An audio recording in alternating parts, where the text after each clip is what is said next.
Hi, നമുക്കിതൊരു kids frock തയ്ച്ചാലോ? 3 മുതൽ 4 വയസ്സ് വരെ പ്രായമുള്ള കുഞ്ഞുങ്ങളുടെ അളവിലുള്ള കിഡ്സ് ഫ്രോക്കാണ്. അതിൻ്റെ ടോപ്പ് പാർട്ടാണ് നമ്മൾ കട്ട് ചെയ്യാൻ പോകുന്നത്. 4ആയി മടക്കി ഇട്ട് കഴിയുമ്പോൾ 10 ഇഞ്ച് നീളവും 12 ഇഞ്ച് വീതിയും ഉണ്ടായിരിക്കണം. ഇതിൻ്റെ ഓപ്പൺ വശമാണിത്. കണ്ടോ, 4ആയിട്ട് മടക്കിയിട്ടിരിക്കുന്നു. ഇതിൻ്റെ മടക്ക് വശമാണിത്. ഇവിടെയാണ് നമ്മൾ നെക്ക് മാർക്ക് ചെയ്യുന്നത്. അതിനുശേഷം ഷോൾഡർ, ആം ഹോള്, വേസ്റ്റ് ഇതെല്ലാം നമ്മളിവിടെ മാർക്ക് ചെയ്യേണ്ടതുണ്ട്. അപ്പോൾ ആദ്യമായിട്ട് നമുക്കിതിൻ്റെ ലെങ്ത് അങ്ങ് മാർക്ക് ചെയ്യാം. ഇവിടെ ലെങ്ത് 8 ഇഞ്ചാണ്. അതിൻ്റെ കൂടെ 1/2 ഇഞ്ച് മാർജിനും കൂടെ ചേർത്തിട്ട് 8.5 ഇഞ്ചിൽ ലെങ്ത് നമ്മൾ മാർക്ക് ചെയ്തു. അതിന് ശേഷം നമ്മൾ ഷോൾഡർ മാർക്ക് ചെയ്യുന്നു. 4.5 ഇഞ്ചാണ് ഷോൾഡർ വരുന്നത്. ഷോൾഡർ മാർക്ക് ചെയ്തതിന് ശേഷം അവിടെ നിന്ന് താഴേക്ക് നമ്മൾ 4.5 തന്നെ ആം ഹോൾ മാർക്ക് ചെയ്യുന്നു. സെയിം ലെങ്ത് തന്നെയാണ് ആം ഹോളിനും വരുന്നത്, 4.5 ഇഞ്ച്. എന്നിട്ടിതൊരു ലൈനായിട്ട് മാറ്റുക.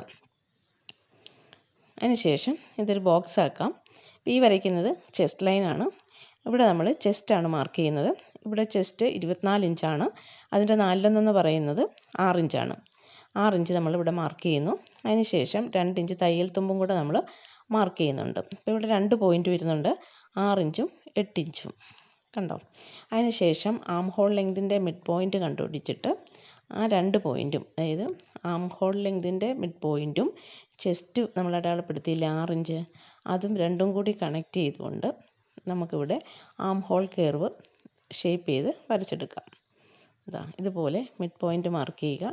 എന്നിട്ട് ഈ 2 പോയിൻറ്റും, ചെസ്റ്റ് മാർക്ക് ചെയ്ത പോയിൻറ്റും ഈ ആം ഹോൾ ലെങ്തിൻ്റെ മിഡ് പോയിൻറ്റും, ഇത് രണ്ടും കൂടി ചേർത്ത് നമുക്ക് വരച്ചെടുക്കാം. ഇത് പെൻസിൽ കൊണ്ടാണ് വരയ്ക്കുന്നത്. അപ്പോൾ നിങ്ങൾക്ക് എത്രമാത്രം മനസ്സിലാവുമെന്ന് എനിക്കറിയത്തില്ല. കാരണം ഇത് ചോക്ക് കൊണ്ട് വരച്ച് കഴിയുമ്പോൾ അതിൻ്റെ ആ പാട് പോകാനായിട്ട് ബുദ്ധിമുട്ടാണ്. അപ്പോൾ അതുകൊണ്ടാണ് ഞാൻ പെൻസിൽ ഉപയോഗിക്കുന്നത്. അപ്പോൾ അതിന് ശേഷം നമുക്ക് നെക്ക് മാർക്ക് ചെയ്യാം. നെക്ക് വിഡ്ത്ത് 2 ഇഞ്ചാണ്. താഴേക്ക് നെക്ക് ഡെപ്ത്ത് 3 ഇഞ്ചാണ്. അപ്പോൾ ഫ്രണ്ടും ബാക്കും ഞാൻ ഒരേ അളവിൽ തന്നെയാണ് എടുത്തിരിക്കുന്നത്, 3 ഇഞ്ചിൽ. നിങ്ങൾക്ക് വേണമെങ്കിൽ ബാക്ക് നെക്കിൻ്റെ ഇറക്കം കുറച്ചെടുക്കാം 2 ഇഞ്ചിൽ. ഞാൻ സെയിം ലെങ്ത് തന്നെയാണ് ഉപയോഗിച്ചിരിക്കുന്നത്. ഇനി നമുക്കിഷ്ടമുള്ള നെക്ക് നമുക്ക് വരച്ചെടുക്കാം. ഇവിടെ ഞാൻ യു നെക്കാണ് വരയ്ക്കുന്നത്. അതിന് ശേഷം നമ്മൾ വേസ്റ്റ് മാർക്ക് ചെയ്യുന്നു. തയ്യൽ തുമ്പ് ഉൾപ്പെടെ 7.5 ഇഞ്ചാണ്. 2 ഇഞ്ച് തയ്യൽ തുമ്പാണ്. അതിന് ശേഷം ചെസ്റ്റും വേസ്റ്റും കൂടി ഒന്ന് കണക്ട് ചെയ്ത് വരച്ചെടുക്കുക. ഇപ്പോൾ നമ്മളെല്ലാം തന്നെ മാർക്ക് ചെയ്തിട്ടുണ്ട്. ഇതിന് ശേഷം ഇതൊന്ന് കട്ട് ചെയ്തെടുക്കുക.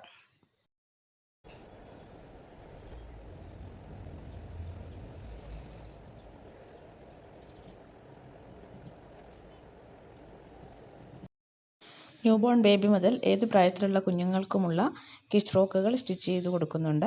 ഹാൻഡ് എംബ്രോയ്ഡറി ആവശ്യമുള്ളവർക്ക് അതും ചെയ്ത് കൊടുക്കുന്നതാണ്. താല്പര്യമുള്ളവർ കമൻറ്റ് ചെയ്യാൻ മറക്കരുത്. ടോപ്പ് ഭാഗം ഇവിടെ റെഡി ആയിട്ടുണ്ട്.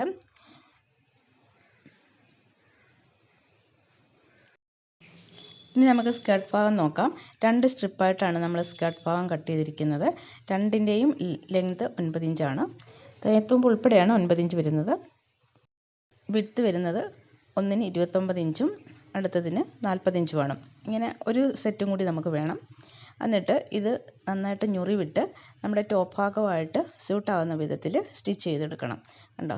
ടോപ്പ് ഭാഗത്തിൻ്റെ വേസ്റ്റും സ്കേർട്ടിൻ്റെ വേസ്റ്റും ഒരേപോലെ വരണം. അപ്പോൾ അത്രയും ഭാഗം നമ്മൾ അങ്ങനെ നന്നായിട്ട് ഞുറി വിട്ട് എടുക്കുക. ഇതിപ്പോൾ നല്ല തുണിയാണ്. ഞാൻ നേരത്തെ കട്ട് ചെയ്തിരുന്നത് ലൈനിങ് തുണിയിലായിരുന്നു. ഇനിയിപ്പോൾ നമ്മൾ ആ ടോപ്പ് ഭാഗം കട്ട് ചെയ്ത് വെച്ചില്ലേ ലൈനിങ് തുണിയിൽ, അത് ഈ നല്ല തുണിയുടെ മുകളിൽ വെച്ചിട്ട് ആദ്യം ഒന്ന് ട്രേസ് ചെയ്തെടുക്കുക. അതിന് ശേഷം അത് കട്ട് ചെയ്തെടുക്കുക. അപ്പോൾ ഇത്രയേ ഉള്ളൂ ഫ്രോക്കിൻ്റെ കട്ടിങ് വരുന്നത്. ഇപ്പോൾ ഇതിനകത്ത് ഈ സ്കേർട്ട് ഭാഗം നമ്മൾ 2 സ്ട്രിപ്പായിട്ടാണ് കട്ട് ചെയ്തിരിക്കുന്നത്. അതിൽ 29 ഇഞ്ച് വിഡ്ത്തുള്ളത് നമ്മൾ ടോപ്പ് ഭാഗമായിട്ട് അറ്റാച്ച് ചെയ്യുന്നു.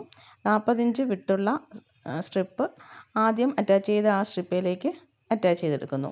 കട്ടിങ് എല്ലാവർക്കും മനസ്സിലായെന്ന് പ്രതീക്ഷിക്കുന്നു. എന്തെങ്കിലും സംശയം ഉണ്ടെങ്കിൽ കമൻറ്റ് ചെയ്യൂ. ബൈ.